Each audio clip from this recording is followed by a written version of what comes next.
देवेंद्र जी, हमने लगातार सुना कि हम वोट जिहाद की बात कर रहे थे, पर अभी आपने एक वीडियो दिखाया, वो क्या समझना चाहिए जनता को उसके बारे में? देखिए, जो मिस्टर नोमानी है, उलेमा काउंसिल के पर्सनल लॉ बोर्ड के प्रमुख, उन्होंने तो सीधा ऐलान कर दिया कि हम वोट जिहाद कर रहे हैं और हमारे सिपा सालार शरद पवार जी है और हमारे अजीम सिपा सालार उद्धव ठाकरे जी है और हमारे अजीम सिपा सालार राहुल गांधी है। तो जो हम कह रहे थे वो बात बिल्कुल सच है। ये लोग इधर सेक्युलर बनते हैं और उधर केवल और केवल माइनॉरिटी के तुष्टीकरण का उपयोग करते हुए ये वोट लेना चाहते हैं। और 17 मांगे दी, उन 17 मांगों में कैसी मांगे है?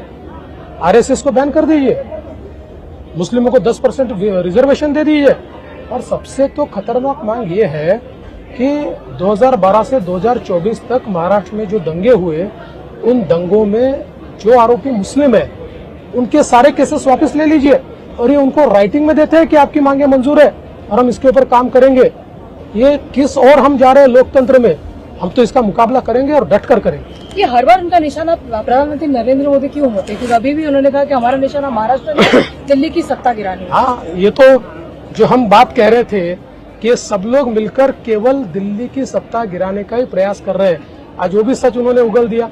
लेकिन मैं आपको ये बता देता हूँ, ये कितनी भी ताकत लगा दी, न दिल्ली की सत्ता दूर होने वाली है, न महाराष्ट्र में इनको जगह मिलने वाली है। आप पूरे राज्य में घूम रहे हैं, क्या माहौल दिख रहा है? क्योंकि 2024 में भी काफी जो फॉल्स नैरेटिव हुआ था उससे काफी नुकसान हुआ था, उसकी भरपाई हो पाएगी? देखिए, फॉल्स नैरेटिव के खिलाफ पूरी ताकत हमने लगाई और नैरेटिव खत्म कर दिया। अब कोई फॉल्स नैरेटिव नहीं चलेगा। लोगों में ये भावना है कि हमारी यूती की सरकार ने अच्छा काम किया है, जनता हमको चुनकर देना चाहती है, जनता हमको चुनकर देगी। अगर हम बात करें कि विपक्ष जिस तरह का फिर भी अभी भी नैरेटिव फैलाने की कोशिश करते, कभी राहुल गांधी बात करते हैं कि रिजर्वेशन को खत्म कर देना चाहिए, कभी उनकी पार्टी 10% रिजर्वेशन की बात करती है मुस्लिम्स के लिए, कभी कहते हैं कि मराठा रिजर्वेशन नहीं दिया।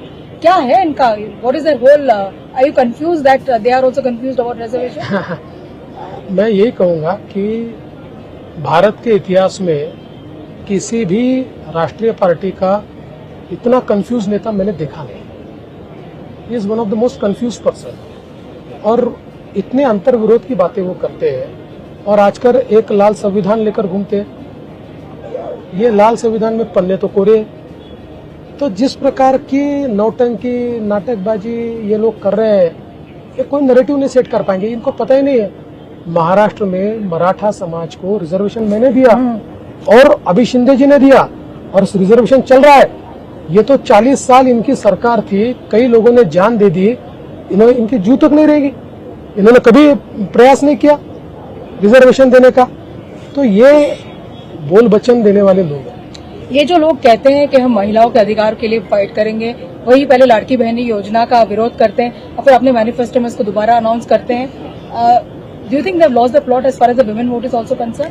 100% they have lost the plot, क्योंकि जब हमने लाड़की बहन योजना लाई तो ये कहते थे कि ये योजना गलत है, नहीं आ सकती है, उसका विरोध किया, हम इसको खत्म कर देंगे बोला, और फिर ये भी कहा कि इसके लिए तो पैसे नहीं है, आ ही नहीं सकते, महाराष्ट्र की अर्थव्यवस्था खत्म हो जाएगी, और फिर बाद में खुद ही कहते हैं कि ये 1,500 दे रहे तो हम 3,000 देंगे।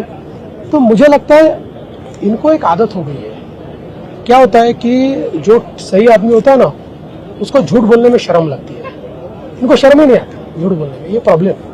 देवेंद्र जी, आप भी बहुत सारे पर्सनल अटैक्स का फेस करते हैं। अभी कन्हैया कुमार है, कांग्रेस के नेता, उन्होंने आपकी बीवी के बारे में ऑब्जेक्शनेबल टिप्पणी करी। शाइना एनसी को भी ऑब्जेक्शनेबल कमेंट किया गया। एक तरफ प्रियंका गांधी वाड्रा कहती है कि मैं लड़की हूँ, लड़ सकती हूँ, दूसरी तरफ राहुल गांधी कहते हैं मोहब्बत की दुकान। पर जिस तरह के उनके बयान उनके नेता के द्वारा आता है, दिखता है कि कहीं ना कहीं ये सारे इनके जो थॉट प्रोसेस है वो बिल्कुल जमीन पर अलग है और बातों में अलग है। इनके बयान, ये इनके हाथ में जो संविधान है वो जितना खाली है उतना ही खाली और खोखले इनके बयान है। और जहां तक मेरा सवाल है, मैंने तो पिछले 5 सालों में, चाहे वो कांग्रेस हो, चाहे उद्धव ठाकरे की पार्टी हो, चाहे शरद पवार की पार्टी हो, या इनके सारी ट्रोल आर्मी हो, इनकी इकोसिस्टम हो, इन सब ने मुझे, मेरी पत्नी को लगातार ट्रोल किया, लगातार हमारे ऊपर गंदे प्रकार के मीम बनाए, घोस्ट अकाउंट्स तैयार करके उसके माध्यम से जितने नीचे जा सकते थे उतने नीचे गिरकर उन्होंने काम किया। लेकिन महाराष्ट्र की जनता हमको जानती है, हमारे चरित्र को जानती है, इसलिए इनका कोई इनका हथियार चल नहीं पाया। और आज भी ये लोग यही कर रहे हैं। और जैसा आपने कहा, इनके लिए अपने घर के बच्चे या अपने घर की लड़की, इतना इनका एजेंडा है। दूसरे की लड़की, दूसरे की माँ, दूसरे की बहन, इनका एजेंडा ही नहीं। आपको नहीं लगता कि इस तरह की टिप्पणी बोलने पे कम से कम एक शरद पवार जैसे सीनियर लीडर को इनको समझाना चाहिए बाकी नेताओं को कि इस तरह की टिप्पणी नहीं करनी? देखिए, वो खुद की पार्टी में नहीं समझाते तो दूसरे की पार्टी में क्या समझाएंगे? उनकी पार्टी की तो सबसे बड़ी आर्मी है जो अत्यंत अभद्र, और मैं तो गृह मंत्री हूँ, मैं चाहूँ तो आपको लिस्ट दे दूंगा कौन से हैंडल उनके और क्या उसके ऊपर टिप्पणी आती है। लेकिन हमने ये तय कर दिया कि भाई पॉलिटिक्स में पेशेंस इज अ वर्च्यू।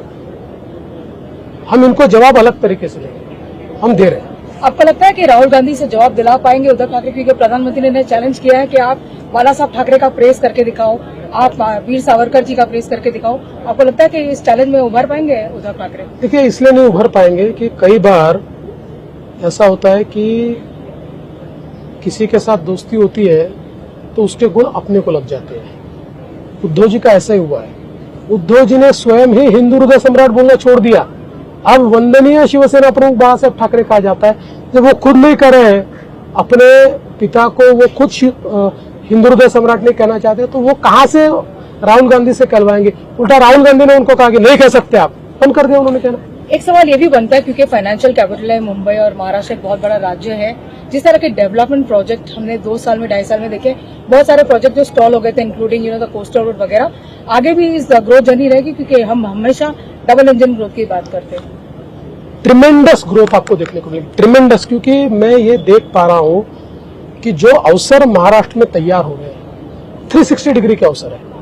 चाहे वो इंडस्ट्रियल इन्वेस्टमेंट हो, चाहे न्यू टेक्नोलॉजी हो, चाहे इंफ्रास्ट्रक्चर हो, चाहे खेती हो, चाहे पोर्ट हो, चाहे एयरपोर्ट हो, चाहे मेट्रो हो, चाहे रेलवे हो, अनप्रेसिडेंटेड यहाँ पर अवसर तैयार। और हम फाइनली बुलेटिन देख पाएंगे जो कि काफी टाइम से लैंड एक्विजिशन जब तक आप नहीं आए तब तक शुरू किया। हाँ, मैंने पूरा लैंड एक्विजिशन कर दिया, काम भी शुरू हो गया, आपको जरूर बैठाऊंगा।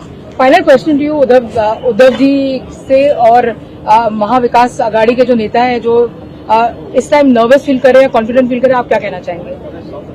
देखिए, मैं इतना ही कह सकता हूँ, वो नर्वस है या कॉन्फिडेंट है मुझे पता नहीं है, लेकिन हम पूरे तरीके से आश्वस्त हैं, कॉन्फिडेंट है, क्योंकि जनता में जा रहे हैं तो जनता का जो आशीर्वाद मिल रहा है वो हमारा कॉन्फिडेंस बढ़ा रहा है। हम कॉम्प्लेसेंट नहीं है, हम ये मानते हैं कि कोई भी चुनाव टफ होता है, बट हमको एज दिख रही है, लोगों का प्यार दिख रहा है। हमें एक सवाल आपसे जरूर पूछना पड़ेगा, हालांकि I know that you are very good at ducking questions.